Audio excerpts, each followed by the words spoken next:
ఏం చేస్తుంటాం ఈరోజు? శనక్కాయ పప్పుల పులుసు బాబు. చపాతీకి శనక్కాయ పప్పులు వేయించింది. ఇది తిరువాత ఉర్లగడ్డ, ఎర్రగడ్డ, టమాటో, కరేపాకు, ఆవాలు, కరేపాకు,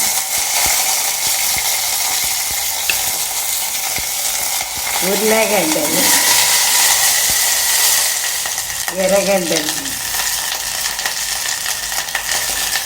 టమాటో, పసుపు. 10 నిమిషాలు పడుతుంది. ఉడికిందండి. ఉర్లగడ్డ, ఎర్రగడ్డ, టమాటా అంతా ఉడికిందండి. తగినంత కారము, సాంబార్ పొడి కదా, సాంబార్ పొడి, ఉప్పు, శనక్కాయ పప్పుల పొడి కలిపినానండి. నీళ్ళేసి కలిపినాను. దాన్ని పోస్తాను.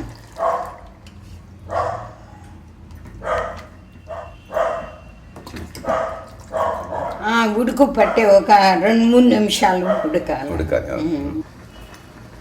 ఉడికిందండి. ఇట్లా గొజ్జుగా ఉండాలండి. అప్పుడు చపాతీకి బాగా ఉంటుందండి. చూడండి, గొజ్జుగా ఉంది చపాతీకి.